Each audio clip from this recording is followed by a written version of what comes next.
This is one of the first posts where I share and discuss about my own attachment style, which really is one of the most important things that I've been through in terms of eating and helping people with eating, and how our early childhood experiences relate to eating. So this post is going to cover a few things. We're going to be covering my own history of attachment style, how to tell what attachment style you are, what is attachment style, and then some practical steps you can do to really understand attachment styles and eating, and why eating goes so well with attachment styles. So, what is attachment style? It's simply the relationship you have with your mother. It's the relationship you have with your caregivers. And what this does is how you relate to your caregivers. It forms the blueprint for how you relate to other people in your life. For me, my blueprint is a little bit screwed up, a little bit wrong in some ways. And I've been through about 4 or 5 years of therapy back in the day to help correct, to help adjust my default pattern to be a secure attachment style.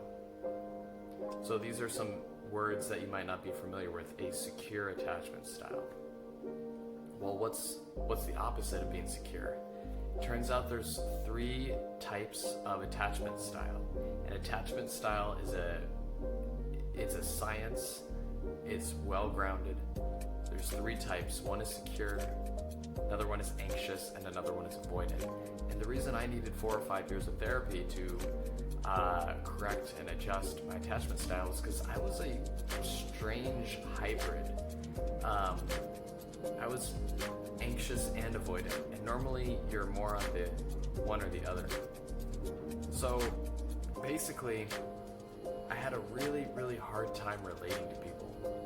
I had a really, really hard time connecting with people. And that was because of my default attachment to my parents through attachment. I was insecure and avoidant, so basically I just got used to being alone all the time. That became my defense mechanism. And how I expressed my defense mechanism was that I'd always think, I'd always be planning, I'd always be organizing. And you might wonder how this relates to eating. Well, when you're always in your head and you are terrified, you're anxious of feeling negative emotions, anxiety, and you're avoidant, where you disconnect, you disassociate. This is a pattern of mine. I'll disassociate.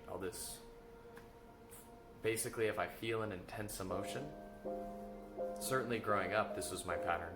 It's less nowadays. But an intense emotion, I would just forget. I would just zone out. I was disconnecting, it's disassociating. So when you either retreat into your head whenever you get anxious or disconnect, it turns out you don't feel your emotions. And as a result of not feeling my emotions, I became very susceptible to binge eating, which I did do for about 4 years in high school, and then a little bit in college as well.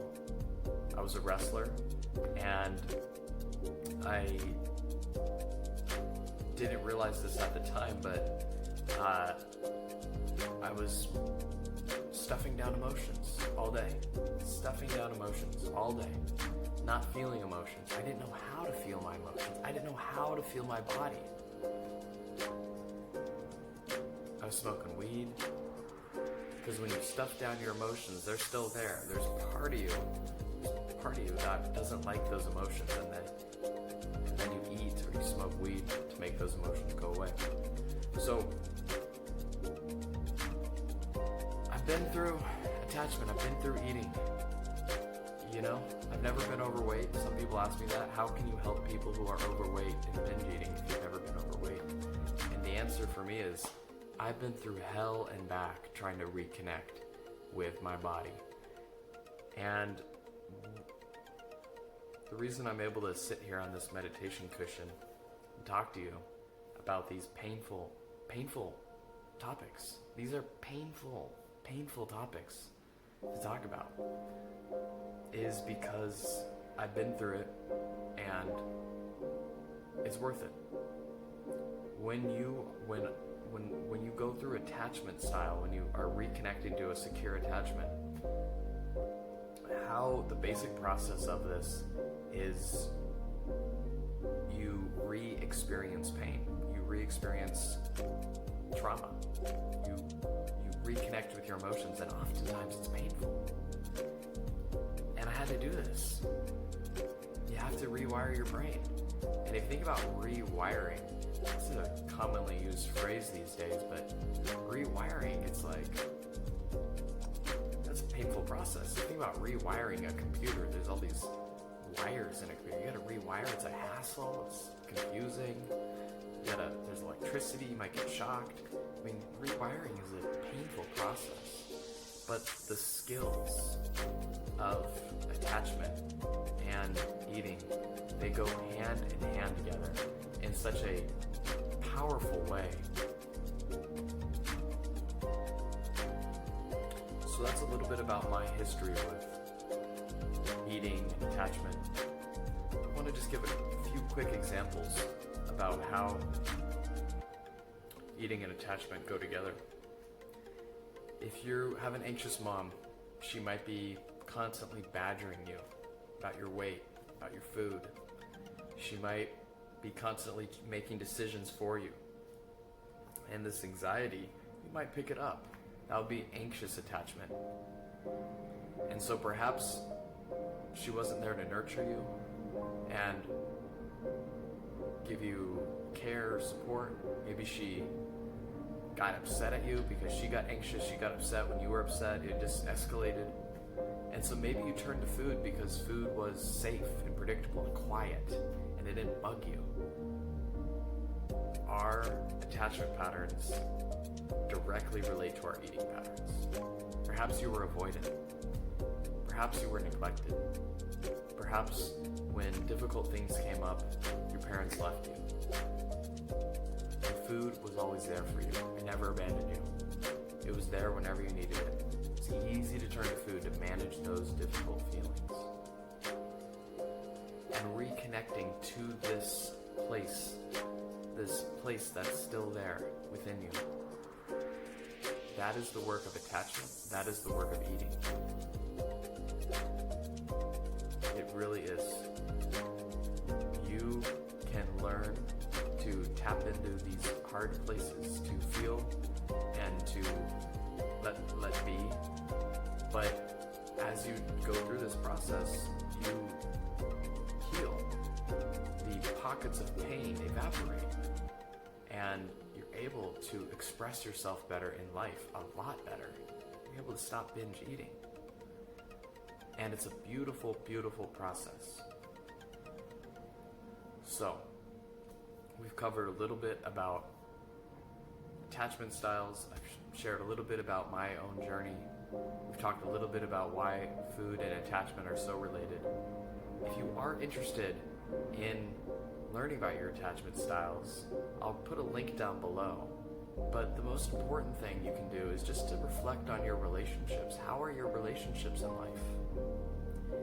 If you're securely attached, you'll probably say they're all right. They're good. If you're anxious, you might be worried about your attachment, about your relationships. And if you're anxious or if you're avoidant, you might not really have that many close relationships. You might always be independent and alone. That's actually my default pattern too, being avoidant. I'm oftentimes alone. I'm often too independent. And this is an ongoing thing for me. You know, these default patterns I've made a long ways in becoming more secure and working through my own attachment issues. But it's just tough stuff. And you can make great progress, but you shouldn't ever really expect to never be anxious again or to never be lonely again.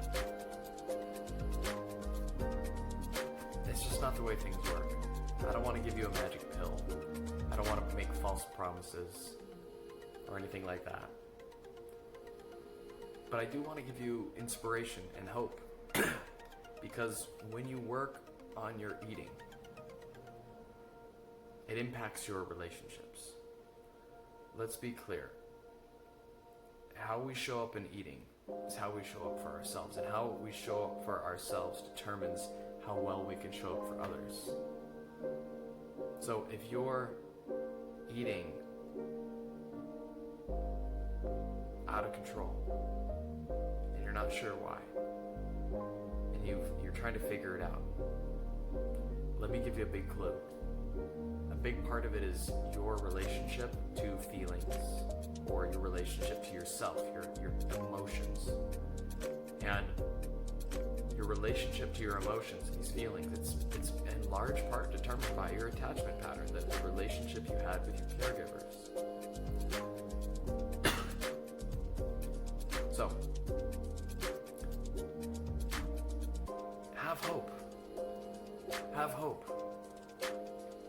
Perhaps this video is a little bit different than my normal videos, but it's okay.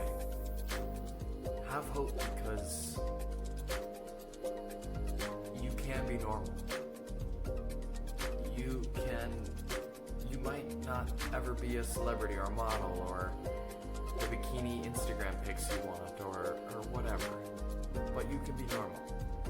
I don't want to make false promises. I don't want to say you can be extraordinary, but you can be normal. You can stop binge eating.